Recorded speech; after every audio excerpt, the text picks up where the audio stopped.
Rick Smith.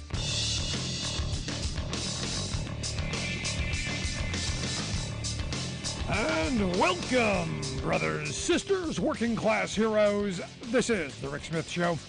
Thanks so much for being here today on the big program. Lots to get to. Lots to talk about. President had a big announcement today. Going to actually do something on the climate front. Well, do what he can. Thanks to Congress doing nothing. Again, thank you, Joe Manchin, for loosening the Democratic Party once again. But like the president said, when I think of climate change, I think jobs. And reality, this has been my argument for, well, all the years that I've been doing this program. We need to upgrade. We need to rebuild. We need to invest. We need to do lots of things. You go back to 92 when Jerry Brown was running for president. One of the things that he ran on back then even was rewiring the country. Because of all of the energy that we lose in transmission. Back then, he's going, all we could do is just rewire things and we would save so much energy. Didn't do it. Still haven't done it. This is something we could do. In fact, the people who know, the smart folks, the folks who tell me that we could go to all clean, green, renewable energies, we could do it. We could do it tomorrow if we had the infrastructure. If we were willing to invest in it. We have the technology. We have the ability to do it already. We just don't have it built out. And the reality is all of the projects that are slated to happen, all of the great stuff that's in the pipeline is all about to die. Because, well, the lobbyists have done such a great job of controlling one political party entirely. Because understand, the GOP is bought and paid for. They are the corporate party. They are the party of big business. They are the party that hates working families, and energy is a working families issue. Because it means jobs first and foremost. It means cheap energy. It means that we can power our homes, we can power our cars, we can power our economy. And we're going to need it. We are going to need it as you're seeing temperatures through the roof. In fact, the president talked today about, this is one of those things that I hadn't really heard much about before, but talked about and kind of blew my mind in a way. This idea of cooling centers. I guess this is what we're gonna in cities and in places, we're gonna have cooling centers. Because look, there was a third of the population right now under heat advisory, under heat warnings. Not everyone has air conditioning or can afford it. So now we're going to have group cooling centers where, sorry, if you can't afford it, you'll have to go somewhere during these moments to save people's lives. And I think, as the president pointed out, the reality is it's code red for humanity. This is an existential threat. Our economy's at risk. We've got to act. Our country's at risk. We've got to act. We are at risk. We have to ask. We have to act. This is a clear and present danger. And he said, look, the health of our citizens and our communities is literally at stake. And he said, you know what? When it comes to fighting climate change, I will not take no for an answer. And you know what, Joe? About damn time. This is the Joe I want. This is the Joe Biden I want.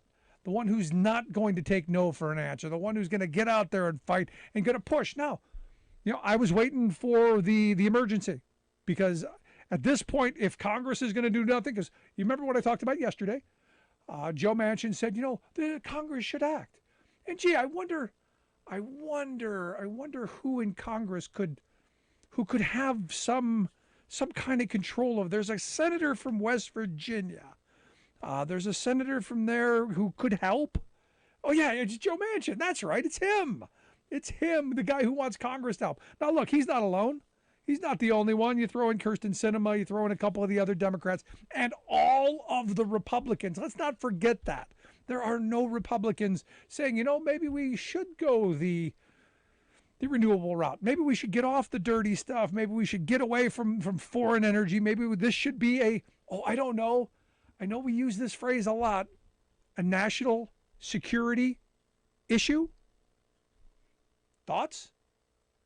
Love to hear yours. 1-866-416-RICK, 1-866-416-7425. Is this a national security issue? Is ensuring that we have domestic production of energy, the ability to be energy independent, the ability to really rebuild our infrastructure in a way that's going to make us resilient in times of high demand and crisis? This comes back to investing. And the sad reality is we're not doing it yet. The money's not there. The will doesn't seem to be there. And what's it going to take? Talked about yesterday. The Royal Air Force, the UK's mighty Royal Air Force, grounded because the runway is melting. I've talked to people who say, look, where I'm at, the asphalt temperature is 160 degrees. You're not walking around barefoot on that. And the sad reality is our elected leaders don't seem all that interested in really fighting on this and going after this in a way that I think necessary. We need to be, this is the calling of the moment. We need to be putting the same kind of energy, the same kind of fight, the same kind of will into building a renewable future, a secure future, the same way we did when we were trying to build a bomb and blow things up, the same way we did when we rebuilt Europe in the Marshall Plan. We need to have that kind of just all-in mentality. Now, the story today was the Postal Service they're gonna buy some electric vehicles. They're talking about an extra 34,000 over the next 2 years.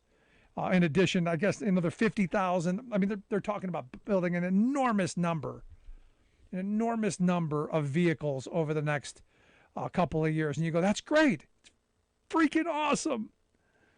There's just the numbers are mind blowing. Where are you building them? Where are you getting the materials? Do we have the infrastructure to build them, to charge them? No. And are we moving in that direction? Sadly, we are not. It's scary, frightening, and angering all at the same time. Let's go to the phones. We got Kurt on line 1 calling from Tucson, Arizona. Kurt, how are things in Tucson? Well, it's a little bit warm. I can imagine. And it's been that way for a while. And probably going to get a lot worse. This heat wave has been, this is just the beginning. But I got something good. Let's hear it. And I'm so happy, Rick, this happened on the day that Biden was out doing this. So our group, the Starfish Group, we've been phone banking since March 2020. And in our calls with voters, if we talk to a caller that kind of brings up the issue of climate change, what we started doing was asking them, do you invest with the banks like Chase Bank, Wells Fargo, Bank of America, the big investors of the fossil fuel industry, who are doing the most damage to the climate and to the environment? And so today in Pontiac, Michigan, a little while ago, we have reached 20,000 voters across the country that has divested from one of the banks into a community bank or a credit union. And to me, that is huge. That is huge. I say this all the time. No working person should ever put their money in a bank. You should be in a credit union. You should be in one of the alternatives to the big banks that are always failing, that are always crashing and always robbing us blind. You should be in something else. And a credit union is where I've always had my money. And I think that's where that's my advice to working people. But that is great to hear, Kurt. It is. And I'm really proud of Generation Z, Rick. These kids have been reading. The first day that this came about this was right at the beginning of COVID, and one of the organizers, the main organizer that put this program together, we were talking, and I was when she brought this up to me,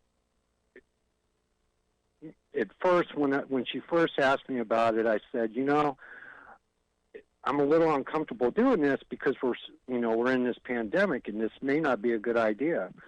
And Maddie said, Kurt, when is this a good idea to do this? And I didn't know how to respond. It's like, wow, when do we do this? And good for her. She brought, she kind of pushed me, and to be honest, Rick, I think it's incredible that, that we got to this point. We did a lot too in the last year during there was a big movement to stop Line 3 pipeline in Minnesota, and it really gave us an opportunity to do this. And I'm really so proud of this, Rick, because it is hard work to get 20,000 people like that to answer the phone. You pretty much have to have I'm going to say we had to do well over 500,000 calls. Yeah, I was going to say. Just for even this part of it. Just to get people to answer the phone. People don't do that anymore. This is a generation that it'll get a voicemail. Exactly. So. No, good on you guys. Good on the work that you're doing. Yes, this is great. All right, Rick. Appreciate it, man. Good stuff, Kurt. And this is the kind of activism that we have to. We have to march with our feet and march with our dollars. And, this is also something that's been talked about with a number of unions across the country in divesting their pension funds from these oil companies. Because, look, at the end of the day, if it's no longer profitable for them if it's no longer enormously profitable for them, they're not going to continue to be able to pay off legislators, to be able to hold back what I think the vast majority of people see as the future. Wind, solar, geothermal, that's the future. Take advantage of what we have available. And look, all we have to do is, I don't know, invest in it. Move it forward. Do it. Problem is, status quo. Problem is the entrenched interests who are making huge amounts of money off of it. And I know, and I get this all the time. Well, what about the people who are going to lose their jobs? And yeah, there are going to be some who are going to be affected by this. Like, Kurt brought up a pipeline, and I've got, some of my brothers and sisters in my union who are pipeline workers, and they are fit to be tied. But you know what? They've got the skills that they could easily pick up installing solar panels. They could easily pick up, rewiring the transmission lines that we need all across this country. They could easily pick up installing windmills and all of the wind turbines and all the things that we need because they have those kind of skills. Just because this is how we've always done it doesn't mean we've always done it right. It's time for us to start doing things right. It's time for us to start thinking about the future. It's time for us to start thinking about, to use the Republican frame, country first. Invest here at home first. Just my thought. Love to hear yours. 1-866-416-RICK. 1-866-416-7425. Going to take a quick break. Right back after this. Stick around. You're listening to The Rick Smith Show. We're working people. Come to talk.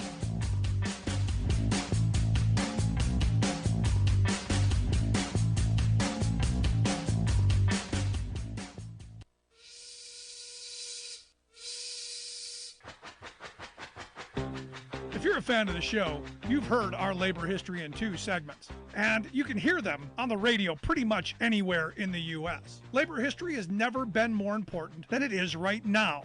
So here's what we'd like you to do. Tell a teacher. Tell a teacher that labor history is important and that they can get digestible 2-minute lessons that are absolutely free. Free to download, free to use, free to share. Tell a teacher to go to thericksmithshow.com/history and help us put labor back where it belongs, in the classroom. Generations of American workers fought, bled, and died to build the American way of life. It's our job to keep their stories alive. Go tell a teacher that we're here to help them do just that. Find us at thericksmithshow.com/history today.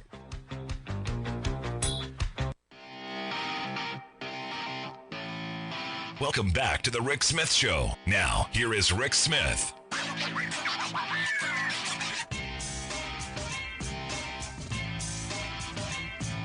Some good news coming out of Michigan. Their court ruled that the changes that the Republican-led Michigan legislature made to 2 ballot proposals back in 2018 are unconstitutional, clearing the way to ensure that workers there are able to get a $12 minimum wage and that employers are required to pay sick leave when workers are sick. This is pretty significant. This is one of those kind of big deal moments, because the One Fair Wage campaign, that the proposal that they put forth was for a $12 an hour minimum wage by 2022, this year, and then phase in other changes by 2030. This is a victory for both democracy and for workers, that this is going to be able to go forward. Now, I expect there to be an appeal. I expect that this, again, to go through all the way through to the state Supreme Court. But this is a pretty big deal in saying, look, that we as working people, we should have the ability to set working conditions and mandate the rules of the game. And another example, and I go back to this, and I keep saying this because it's true. Republicans hate working people. Why in this day and age, why we don't have a $15 an hour minimum wage, well beyond me, other than we have a Republican Party hell-bent against it. And a handful of Democrats. Look, they're not alone in this, but the entire Republican Party seems to be against raising the minimum wage, and a handful of Democrats, which is why we haven't seen, I guess, the 13th anniversary of the last time we raised the minimum wage is coming up. But this is a pretty big deal, I think, and it'll be interesting to see where this goes in their court system. But again, this is another reason why you go to the polls and vote for people. These are issues that are important. These are the questions we should be asking people. These are the questions we should be asking every person running for office. Now, understand. Again, our friends on the political right will tell you they don't believe in a minimum wage.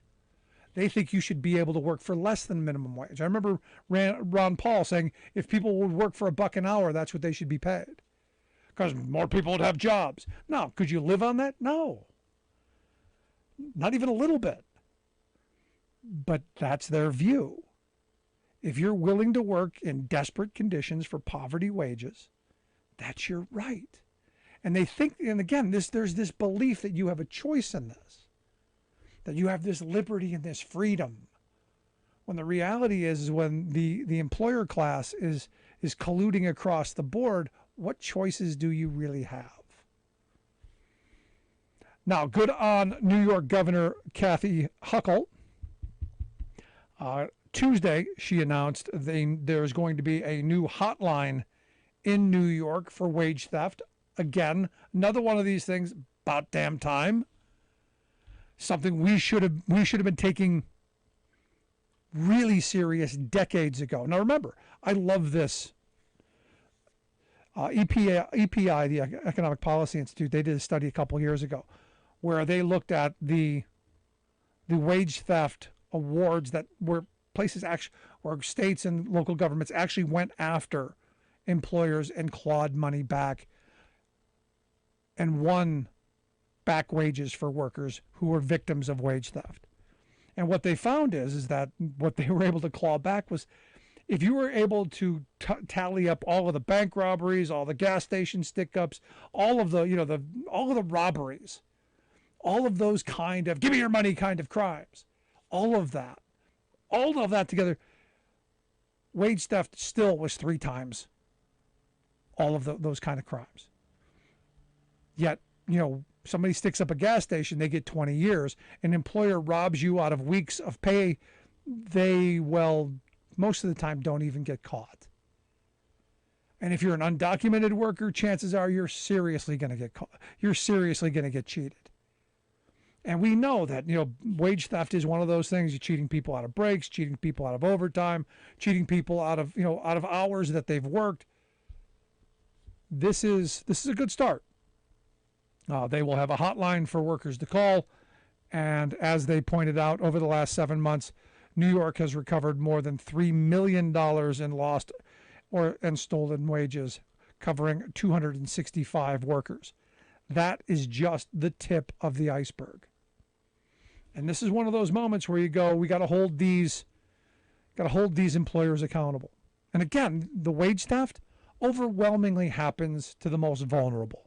The people at the bottom of the economic scale, your home health care workers, people who work at car washes, people who work in fast food restaurants, the people with the least amount of power.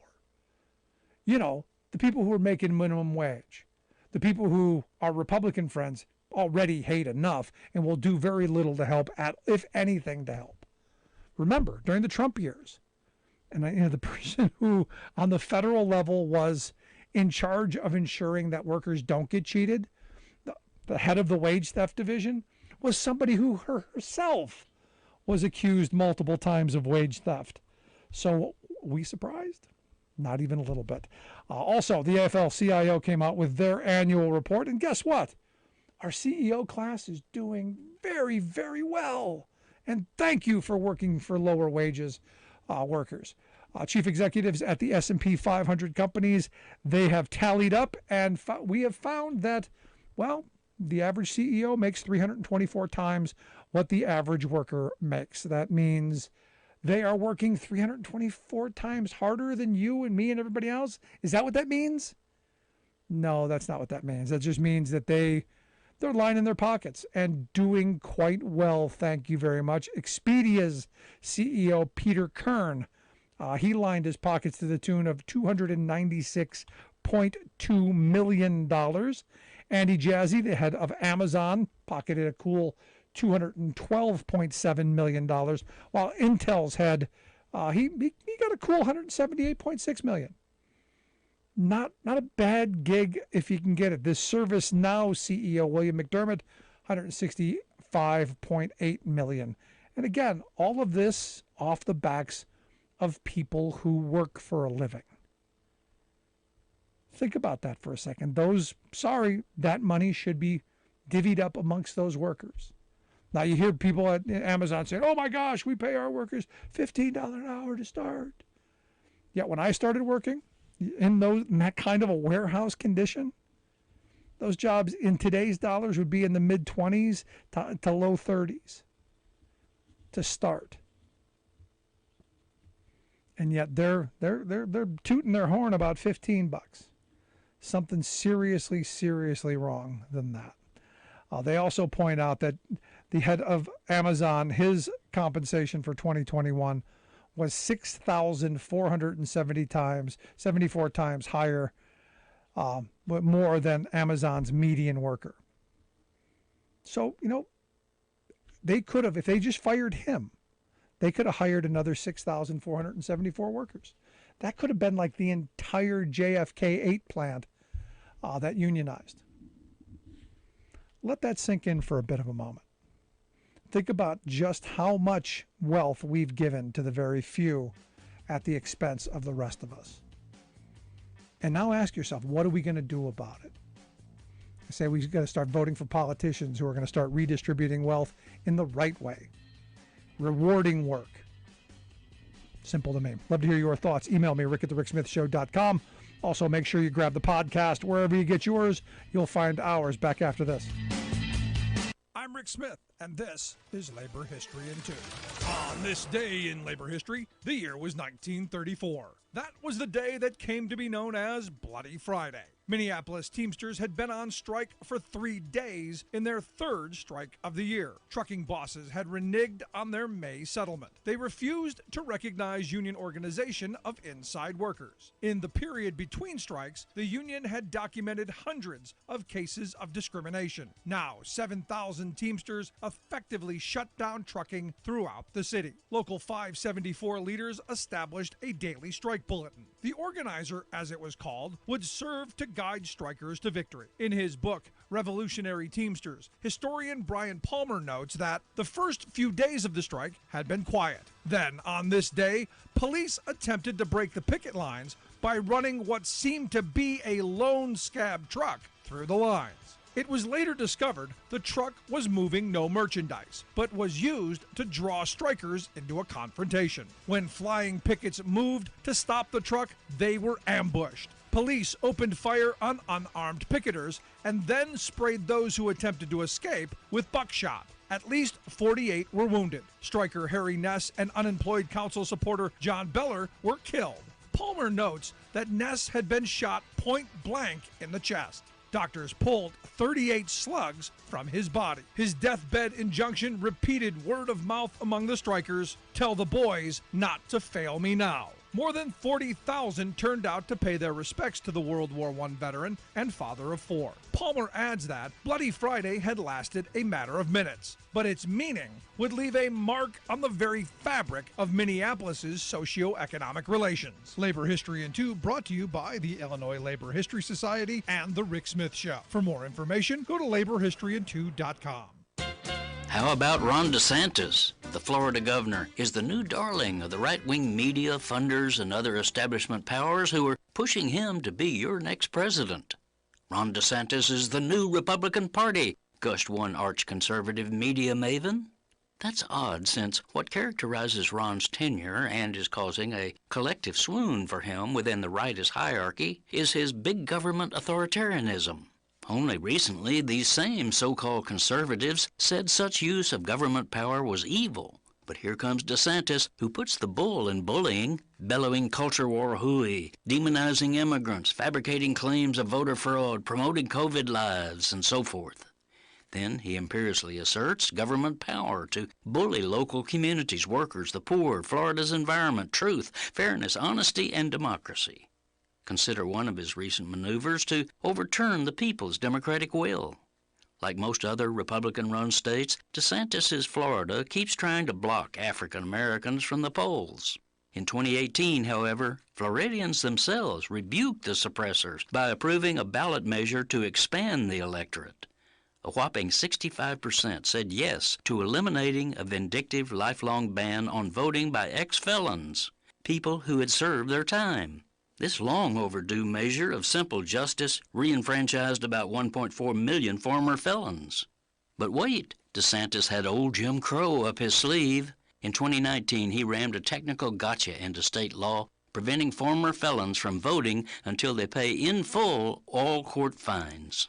These fines can run thousands of dollars, so DeSantis' new law created a partisan poll tax to price a big percentage of these voters out of Democratic participation. This is Jim Hightower saying, remember, he's the new Republican Party.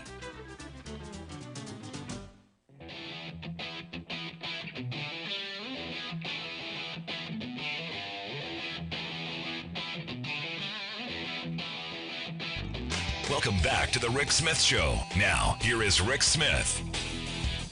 Yeah, go back to what the president said today during his spiel from Massachusetts.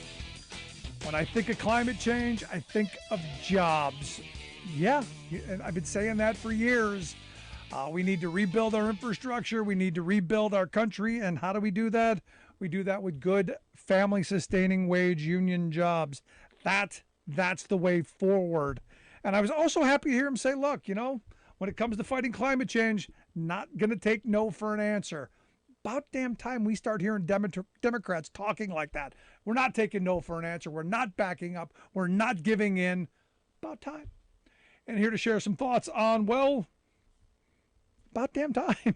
I've asked our good friend David Yankovich to come talk with us. David's a digital strategist and is currently out in the bowels of hell, if you will. Oklahoma City, which is basically on fire from what I understand, because David told me the ground 160 degrees. David, thanks for taking time for us. Hey, always great being on your show, Rick. So how are things in the belly of the home of fire and misery? Fire and brimstone. I really like it here. A lot of really good people. Everybody's super friendly. My only complaint is yesterday it was 112 degrees. Today it was about 105. Even inside right now, ACs aren't running all the way to, and there's some it seems like there's some slow outages happening. It's brutal. It's definitely brutal. But and sadly, that's going to be the reality of our future. I mean, just not too long ago in Columbus, you had some rolling blackouts that were planned because, oh, we don't have enough capacity. You were seeing this, in places around the country. We better start getting used to that. Yeah, and then, obviously Texas is the big example there. And Oklahoma is just north, obviously, of Texas. So, if you have a rolling brownout happening there, most likely it's not just going to be, the state for, the grids cross, state lines. So it's definitely going to be an issue. This isn't going to be something that ends, it's just this is the beginning of it. And thank God that we're not in El Nino right now. This is just La Nina. So, it's warm, it's hot. But yeah, this is supposed to be cooler now. This is supposed to be the cooler temperatures. You're right. What if it was the other El thingo? Yeah, El Nino. Yeah, we're going to be seeing over the next, several decades, more and more extreme weather, more extreme weather events. It's just, we're not taking care of the climate or the earth in any way, shape, or form. And now we're paying the repercussions of it. And it's only going to get worse unless we can do something. Yeah, no, the president came out today, as I said, and said we're not going to take no for an answer about time, and I don't know what that means because he didn't declare a state of emergency, which I think at some point he's going to have to do because once again, Joe Manchin has loosied the Democratic Party, but not just Joe Manchin, you've got a number of others and the entire Republican Party. Let's not forget about them, the do-nothings over there.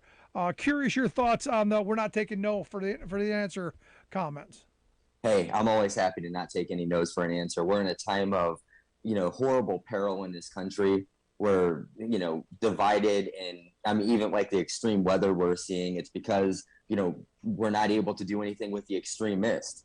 When you have a group of MAGA Republicans who are so far on the extreme right that refuse to do anything at all to help people in any way, shape, or form, you can't get anything done to be able to combat climate change, first of all, but also economically. The reason why Biden has to do what he did today and the executive orders and everything else is because he can't work with anybody in the Senate or in Congress to be able to get anything passed. So we're seeing more and more of him having to use executive order legislation rather than, trying to get it through Congress and being able to pass things that way. So, it's a big problem. And, I like that you brought up Joe Manchin and Kirsten Sinema and, everybody there, because, this is one thing I keep telling Democrats across the country. We cannot sit there and focus all of our ire on those two. They're not listening. They don't care what you think. They don't even care what senators think or what the president thinks or what the media thinks. Like, we're not going to be able to change them. But in 3 months, we have an opportunity to make them completely freaking irrelevant. So we need to be focusing on getting 60 senators or 62 senators, get a filibuster-proof majority, and win this House. And historically, they don't think we can do it. They think it's impossible. It's midterm. It's the president's, referendum on him. But what I'm seeing in the polling numbers, what I'm seeing in focus groups is, this isn't looking like it's going to be a referendum on Biden in this election. It seems like voters have a decent idea of what the problem is in this country and the extremism. And it's on both sides, too.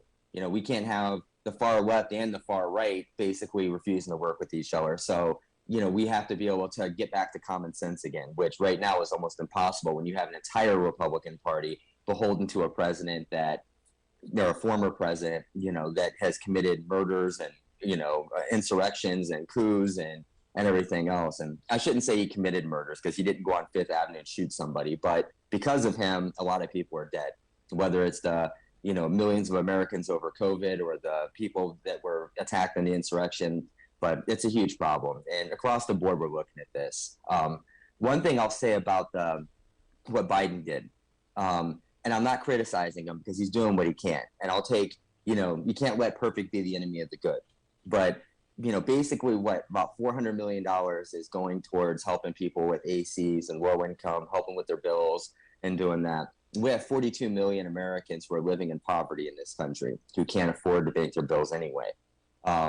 If that 400 million is not enough, if we're going to go by the math of the average AC bill around this time is about $250 a month, 49 million people, we're looking at about more than 10 billion, 8 billion, somewhere around there.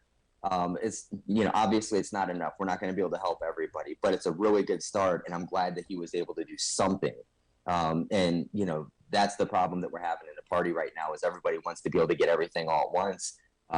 This isn't the country we're living in until you guys can get out there and vote. No, And, no, I said from the changes. beginning, with the Build Back Better plan, when they were arguing over numbers, they started off, if I remember, it was like 6 trillion, then it was 3.5, then 2.2, then 1.7, then 1.5, and your eyeballs start going crazy over numbers. We're not talking about what's actually in it. And I said, look, I don't care what you get. I don't care if you get $5. Start the program, get it started, get people understanding what it is, and then fight over funding once it's in place, so that you can say, look, this is what we've got started. Don't let them take it away from you. But we couldn't seem to even get things started. No, I mean, that's the problem when you have the extremism like we do. You can't get anything started and you can't get anything finished. You have a group of people who are literally doing all they can to sabotage the president. They're sabotaging their own economies. They're sabotaging their wildlife. They're sabotaging the planet, all for power. That's what they do all day, every day. They're literally working to sabotage everything that he can do to be successful, including gas prices. We passed the, in the House and I think it went to the Senate, but it passed through the House where, price gouging was going to be illegal over gas prices and what's happening. The Republicans, every single one of them voted against it just about. And, then they turn around like Jim Jordan and all they do is complain about gas prices. Yeah. I mean, they're just hurting Americans so that they can hurt the president and win an election. And they're thinking that people out there are too freaking stupid to be able to see what's going on. And then when the gas prices come down, I love Yeah. Fox News' response when the gas prices are coming down. Oh my God, the gas prices are coming down too fast. It's going to hurt mom and pop. There are all these mom and pop gas stations out there that are just going to be crushed by this. And I'm going, I don't know. I can't tell you the last time I saw a mom and pop gas station. Where were you 20 years ago when I was screaming about the end of mom and pop gas stations? Oh, that's right. You were talking about consolidation. That's right. Yeah. And I mean, the thing is gas prices have gone down, over 50 cents over the last 3 weeks. No one's seeing really a big difference in it at the pump because the gas stations are still charging the same amount of money. They're price gouging people. They're refusing to lower their prices. And they have a whole political party out there who's sitting around helping them do it.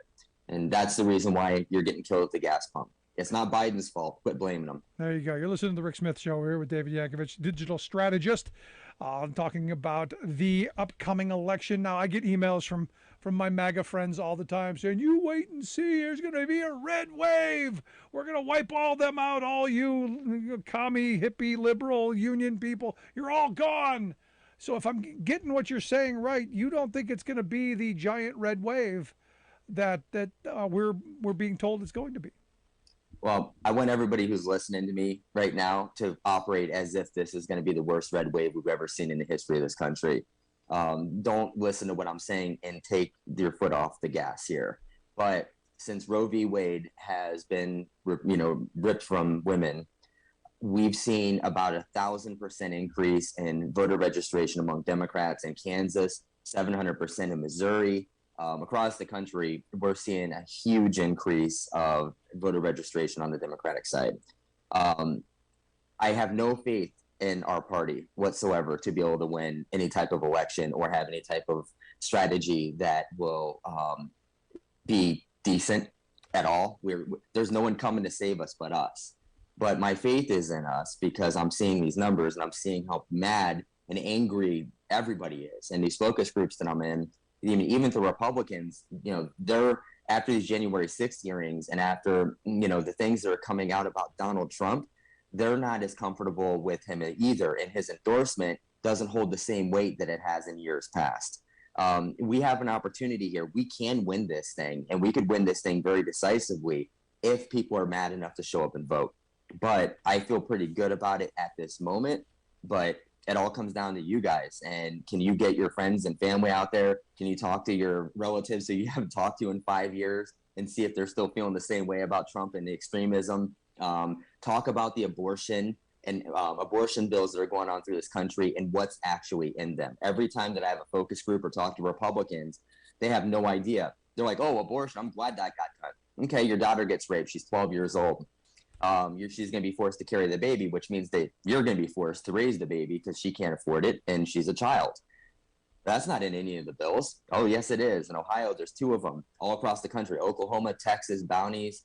that is the number one thing that is changing people and how they are going to vote and whether they're supporting the Republicans. That was a fatal mistake on their part. And now they get to spend the next 30 years, 40 years defending that while we fundraise and fight back on it. And nothing we're going to do in this election is going to be a quick fix. We still have at least 10 more years worth of fighting hard like this to be able to even get back to progress again. But if we don't go in this one, democracy's over. Voting rights comes up at the end of this election. They're going to vote to be able to give electors the ability to overturn elections unless the Senate bill that they're working on bipartisanly can get passed. But even then, it's not going to be enough. So if you don't vote in this election, goodbye to your freedom. And that's part of the conversation that isn't being had anywhere else. You know, we've been talking about this for a while, going, look, this could be the last free and open election that we're going to have. You know, my friends on the right, and they're open and honest about this. When they talk about the original intent of the Constitution, going back to the original intent days, that means white landowning males over 21 here in Pennsylvania. There's a push to return to 21 being the voting age.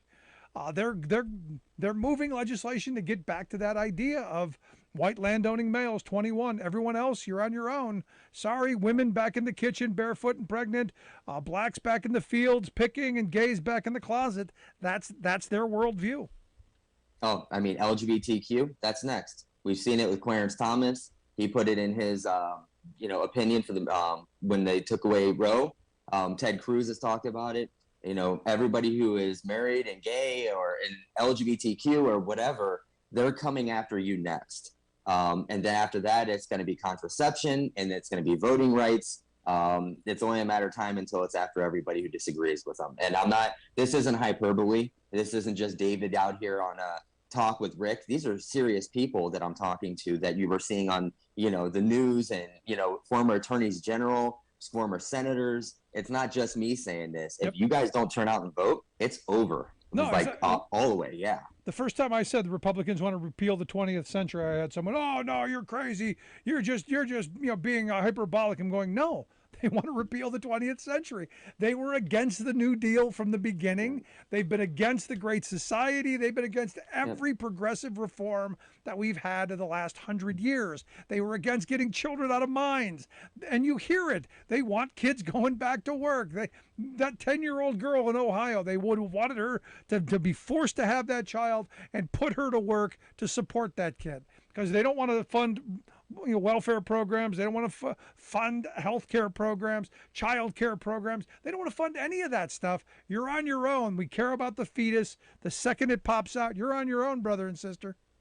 Yep, and that's it. And, you know, then you have a 12-year-old who gets raped. Oh, she should have been making better decisions. She just got off the school bus. She just went to school. And then, you know, yeah, it's bad. And there was just a story I read earlier today about a woman who's been carrying around a dead fetus in her body for the last 3 weeks because no doctor will give her a procedure because they're terrified that they're going to get arrested for, for doing an abortion. I mean, the Republican Party is completely creating chaos all across this country. I mean, the draconian cruelness that they're doing. I mean, how are you going to be able to say you're in Pennsylvania where you have a Democratic governor? And, you know, abortions are still legal there. And in Ohio, you have bounties, and a doctor who commits an abortion is going to get manslaughter with 100 years in prison. How are they going to enforce that from state to state? So the doctor in Pennsylvania with his medical license and with everything that they have there, how are they going to prosecute if Pennsylvania is not allowing that to happen?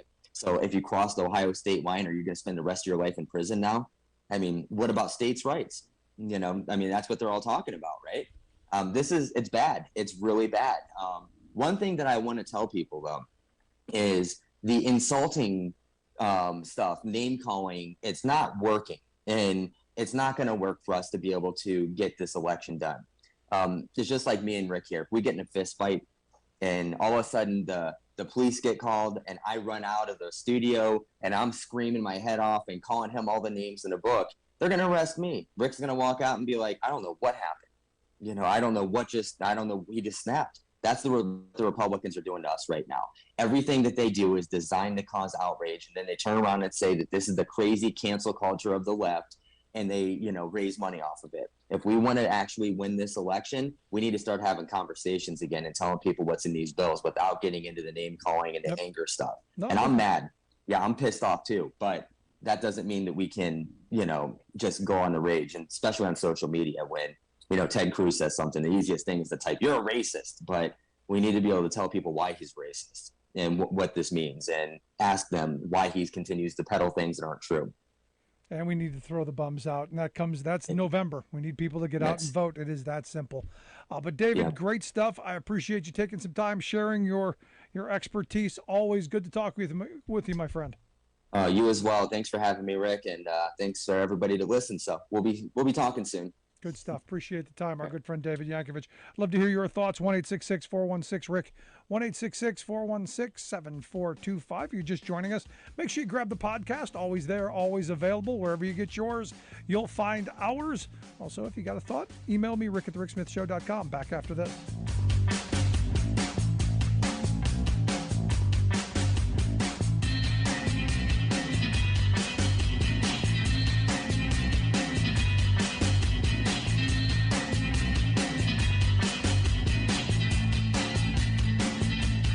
I'm Rick Smith, and this is Labor History in 2.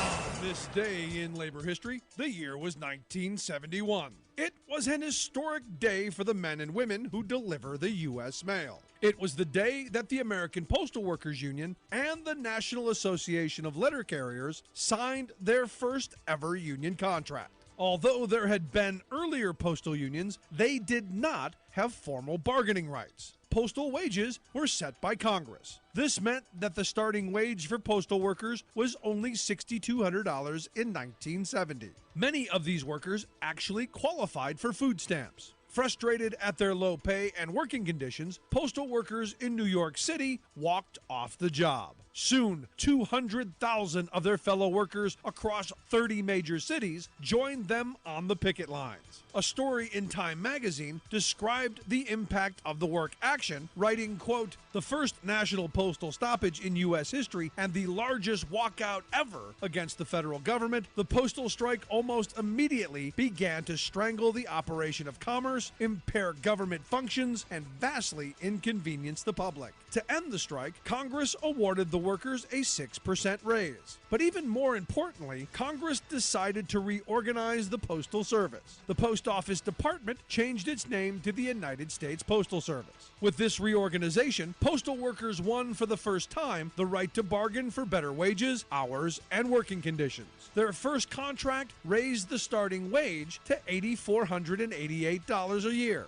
a more than 30% increase in 2. You're listening to The Rick Smith Show, where working people come to talk.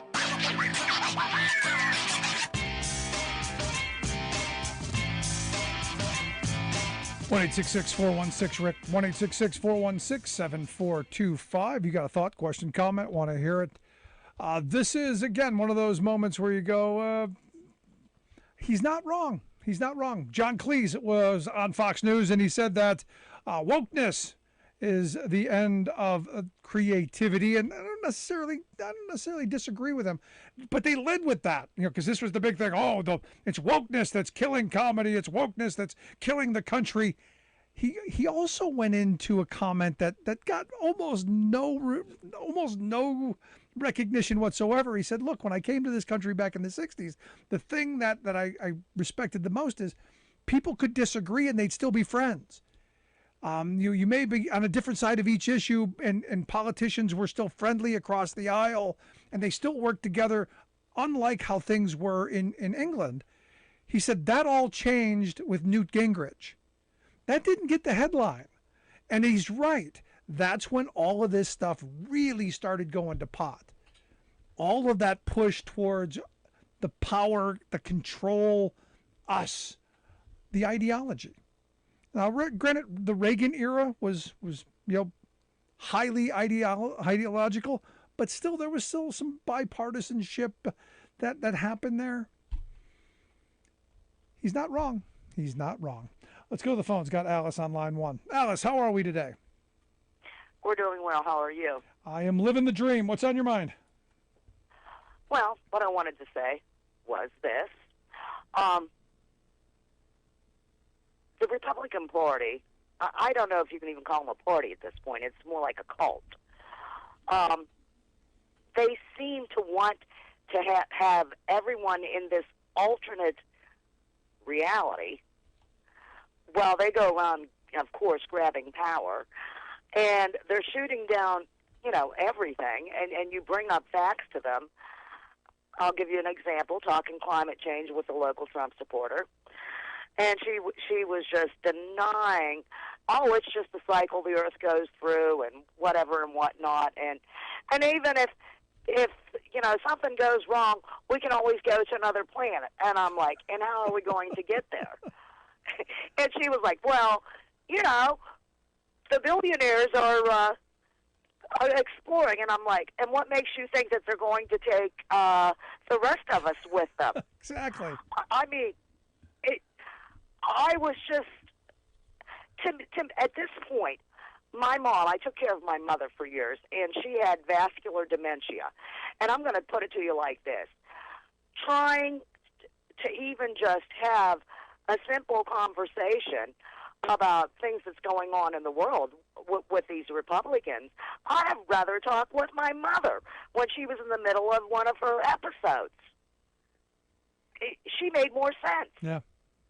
Well, it's the misinformation. Look, I'm not going to call them stupid. I'm just going to call them over-misinformed because the outrage machine keeps feeding them the candy, keeps feeding them the distraction of the day, the thing that's meant to keep them angry and directed away from what's really going on, and they eat it up. Well, they do. But the thing is, even with the Republicans themselves, you would think, and they have this idea, this is the part that gets me. It's like, really? So you really think that you're just going to hop into your little rocket ship and go out there and take over another planet? Because for some reason they seem to think that, because they're Republicans and humans and Jesus loves them, that they're the creme de la creme, and that the possibility that if there are an alien life force on this other planet might be a bit more advanced, just never crosses their mind. I'm just so fed up with the entire bunch of them, I could scream. But you have a good evening. There you go. Thank you, Alice. Look, we're not going to another planet, not in our lifetime. The billionaires aren't even going. I say the exploration of space right now is about how to get resources back. Living in space is very difficult. I've had people, tell me who have been there how difficult the regimen is. Just simple things like, I don't know, going to the bathroom. No one wants to go through the process of doing that. But hey, if you think you think Jeff Bezos is going to put you in the rocket and take you up, and okay, maybe on Prime Day next year you'll be able to get something like that. Maybe. We are most certainly in interesting times, and again, this comes back to us.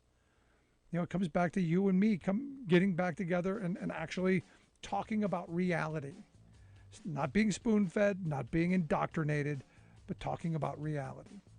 Something we used to do, not on social media, not on TikTok or Instagram, but face-to-face conversations, what we need to get back to. Love to hear your thoughts. You can email me, rick@thericksmithshow.com. If you miss any portion of the program, make sure you grab the podcast. Wherever you get yours, you'll find ours. It's that simple. What we're seeing here indeed is an example of reaping what we've sown. Simultaneous record deadly heat waves strike across the globe. Last month tied for the hottest June. KCAA Loma Linda.